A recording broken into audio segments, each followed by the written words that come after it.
don't have a goal in mind, then you won't know when you've achieved it. You have somebody fighting, you're in a relationship, you're fighting with your significant other, your spouse, and they are trying to get you to okay them going on a 3-day, 4-day camping trip with the boys. They're trying to get you to agree on, going out, ladies conference and spending, $500-$600 on purses and shoes because they're going to be with the ladies. And you say in the fight, okay, but the fight's still going though, all right?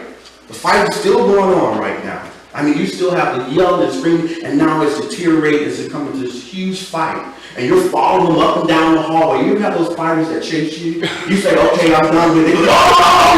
And they come running behind you. They want you back into the fight is what they want. Don't give up yet.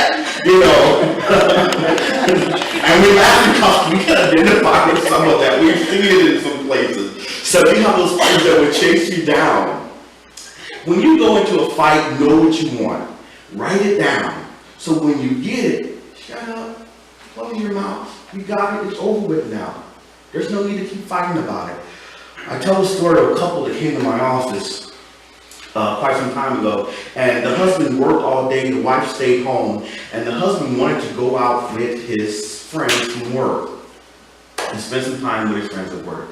And the wife had already planned on having a nice husband and wife date night, Friday night, and he comes home and says, sweetie, hey, I'm going out. I'm going to hang out with the boys, a little bit of pizza from work tonight for a couple hours, and then I'll be back. Well, she goes, well, but I've been home all day with the kids all week. I need some adult time. I need to spend some time with you. That's what I want to do. And so he's like, oh, listen, I've been working all week. I've been doing overtime and blah, blah, blah, blah. And I deserve this for myself. And she says, okay. He goes, no, you listen to me. You listen to me. I'm the man. I've been the call to be the boss. This is in my office. They're talking about this. They're talking about this. And he goes, I've been the call to be the boss. I'm the man. I say what goes. Well, she already said that, okay. She already gave into the fight. But he wasn't listening, though. So the fight was over when she said, okay, go spend the time with your friends and we'll do something else. And so he's chasing her down now. And before you know it, his hand is through the door.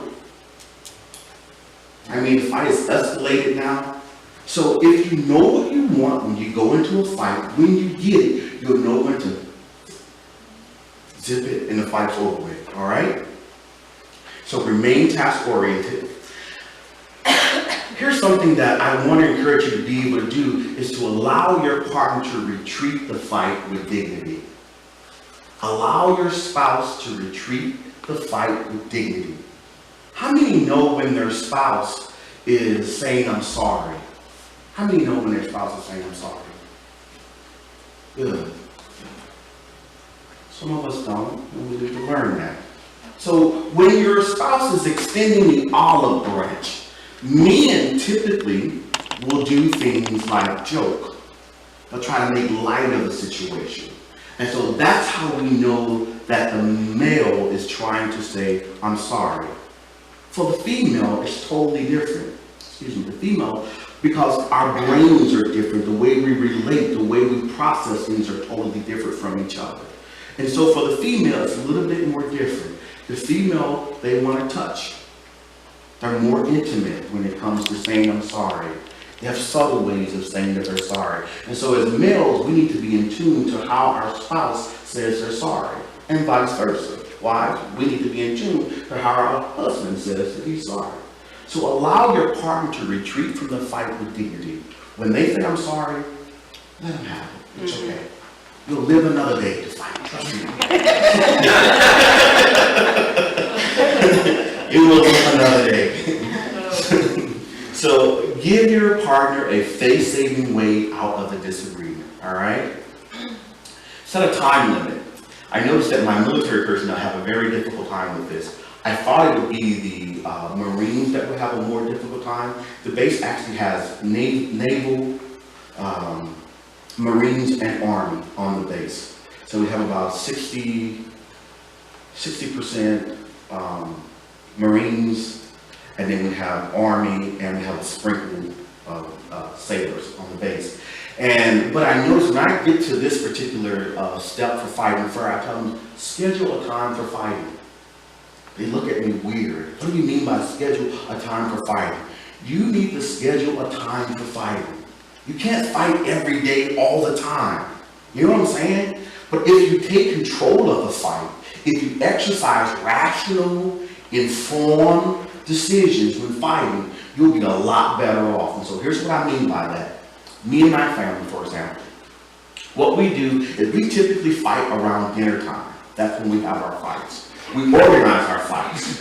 All of us are at the dinner table. This is something that the family needs to make a decision on. For example, a couple of years ago, we were talking about, it was a cruise for vacation, and what else was it? It was something else. It was a cruise or going to Florida or something. Thank you. Maybe to Walt Disney World, something Yeah. like that is what it was. And I wanted to take a cruise. Well, I'm the only one paying for everything. I don't know why we couldn't discuss it. Everybody else had no choice. But when we did though, we had this fight at dinner time. We sat down at the dinner table and everybody gets a chance to say what they mean and mean what they say, to have their input, to say what they want. Everybody gets a chance to do that. Now, I am typically, at least she lets me think I am the final decision maker in the house, but everybody should get a chance to say what they mean. Everybody should get a chance to speak their mind, to have their input into what they want to do for this particular vacation. And then we finally did decide, I think, to go on the cruise. Of course. That's what we decided to do. But to schedule a fight about a half an hour before dinner, or half an hour after dinner. And sometimes we even fight while we're having dinner. We'll have those tough decisions that we gotta make, that we gotta talk about. We'll do it at dinner time.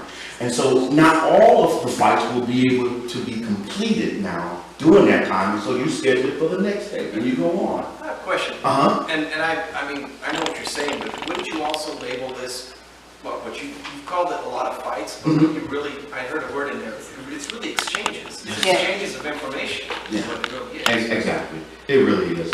It's conversation. It's Communication. discussion. Yes. It's communication. We call it a lot of different things. Absolutely, exactly what it is. And so it's just doing it the right way. Instead of the yelling and screaming and throwing stuff and breaking things, you're sitting down and you're having informed. This is the way you should fight. Yes. This is how you fight healthy. This is how you model the behavior that you want to see in your children and your grandchildren. This is how you do it. All right? And so you sit down and you have these intelligent conversations. We are intelligent beings, amen? And so that's what we do when we have these exchanges.